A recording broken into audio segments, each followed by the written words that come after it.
investor for up to 99 years to own the land, but you cannot, as a foreigner, own the land outright. So those are our main roles, small agency. How is government doing with the MDGs? This is poverty, and you can see the MDG target, we're doing better. And actually we're meeting most of our MDGs except maternal mortality, infant mortality, and malaria. And those ones we are tackling. By 2015, we should have met those. But water, education, most of the other sectors, we've been able to meet our MDGs. How has foreign investment been doing? The companies I showed you earlier, I'm happy to see the last 5 years is interesting. We were rather boring at the beginning, but you can see we are beginning to attract serious foreign direct investment, coming to $800 million in 2009. How do we compete with our own East African countries? These are some of the figures for foreign direct investment in East Africa. The first group is Uganda, and you can see we've been growing nicely, consistently over the last 4 years. Next to that, Kenya. Kenya did well at one point. Tanzania and the Rwanda, down there coming up nicely, and Burundi beginning to pick up. They now have investment promotion agencies in all the countries, and all of us are trying to harmonize our incentives, harmonize the way we work, and to promote our region together, because as a region, we have 130 million people, the market, where poverty is being reduced and the market is growing. Just to show you where, I'm happy UK is still managing to stay up there at #1. UK is our biggest foreign investor, and we have over $1 billion US dollars from the UK.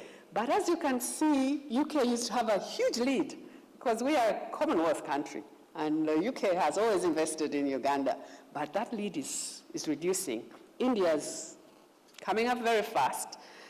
Kenya has always been a big investor in the region, and as you can see, China is at #4.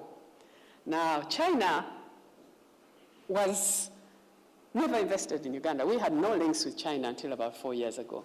And since then, they've moved from position number 80. We have over 82 countries that invest in Uganda to position #4. We have joint ventures. So just for your information, we treat all companies the same. You don't have to have a local partner. So you see a number of our companies, 52% are purely foreign. We have local investors. Those are growing very fast. If you look at numbers of companies, they are more than others. And then you have joint ventures. We will help you to find a joint venture partner if you need one. What happened last year? Just to show you for the 1 year, our investors, China was #1 last year, which is why they're already #4. I think they're coming up to position #1 if you don't. Shall I call it pull up your socks? I don't know what's the right term to use, but we need to fight that battle. So as you see, UK, of course, financial crisis, quite understandable. Usually, UK has always been #1, but we are seeing a change there.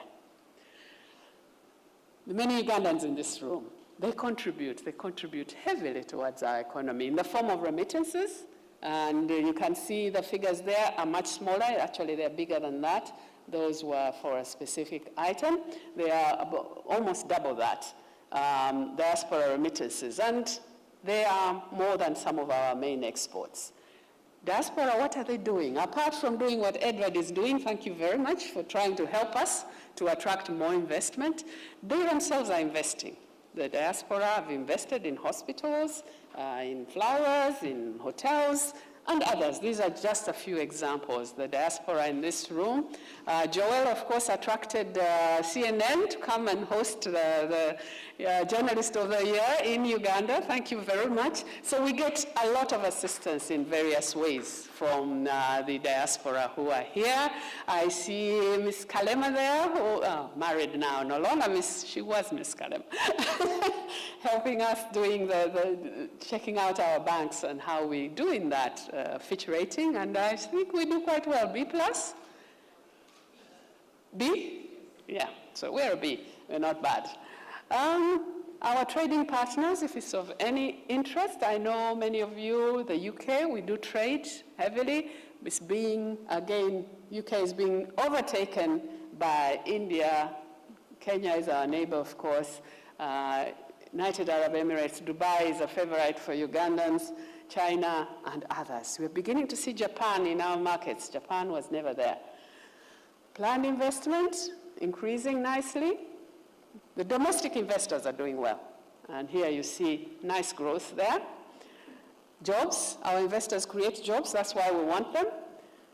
They pay taxes, that's why we want them. And again, you can see it's our companies that pay taxes. So why would you invest in Uganda?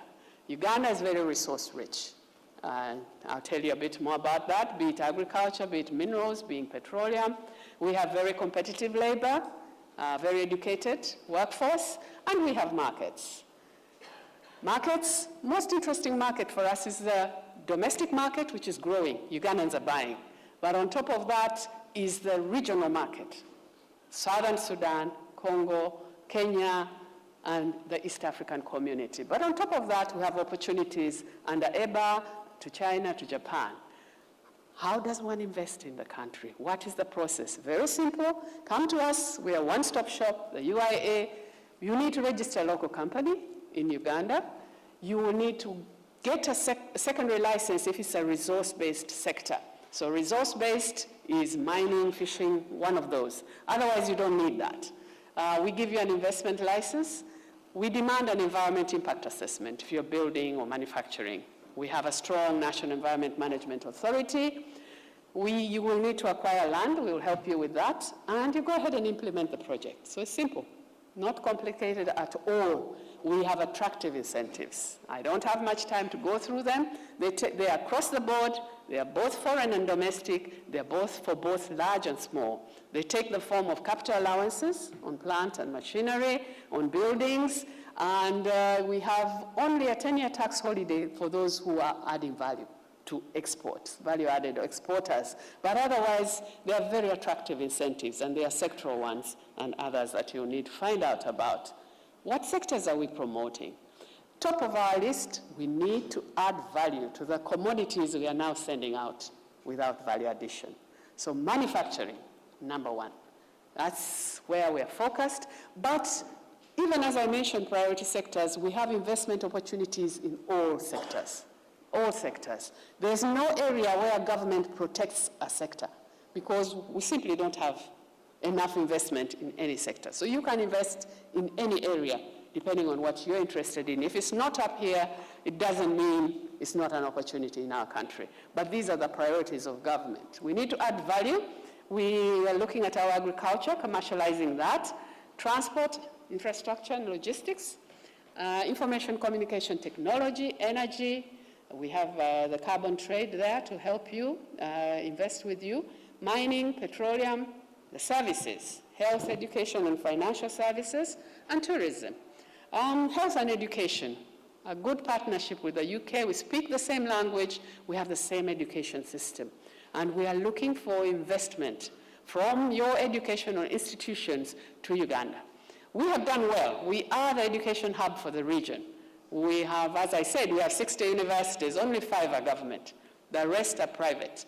So we're looking for links with international universities. Otherwise, we send a lot of our children to you, and we'd like you to come and train them in Uganda.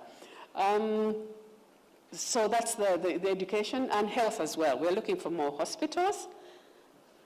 Manufacturing, you need to add value to everything that we have, all the resources that we have. Transport and logistics, we need all of these things, buses, water transport, railways.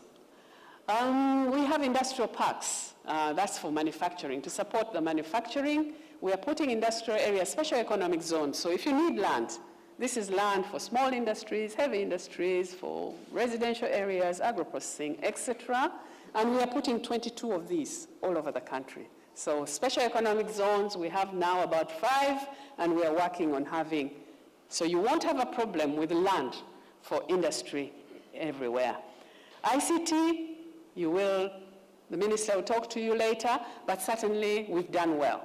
And you'll see in the next slide that we have linked everyone, both to internet and to telephone, and therefore they are opened up numerous opportunities for data processing software, and we have the trained people Out of the University of Makerere alone, we graduate 5,000 graduates in ICT every year.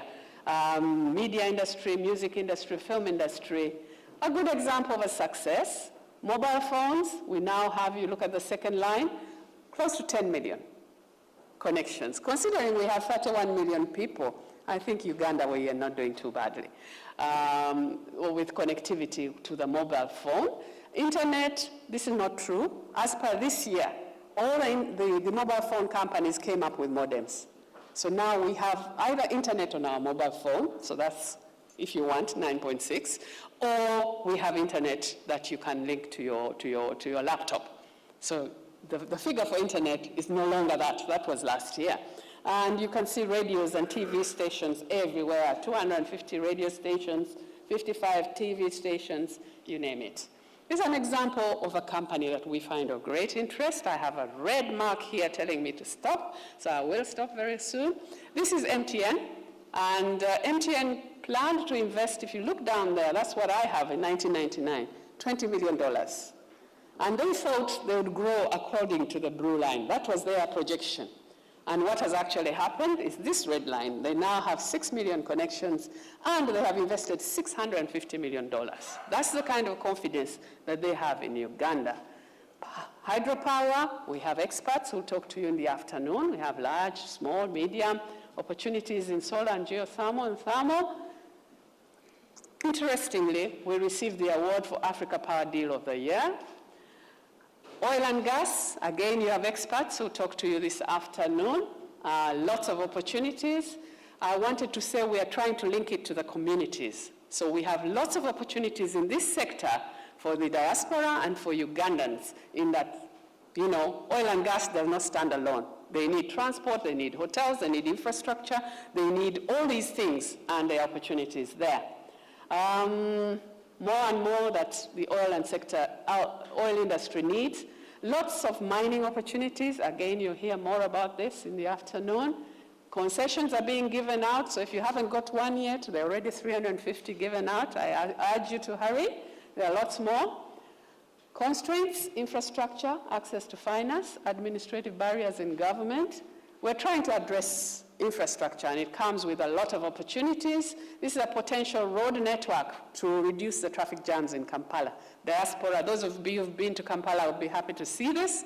We need to improve, so dual carriageways and other sites.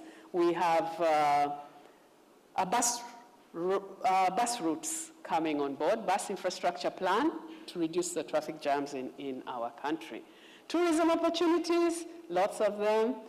Tourism, growing nicely. This year we expect to have at least 1 million tourists. You'll hear more from the minister, and many, many nice things. You might want to come and visit those. Don't get too close. I think this was a bit tight.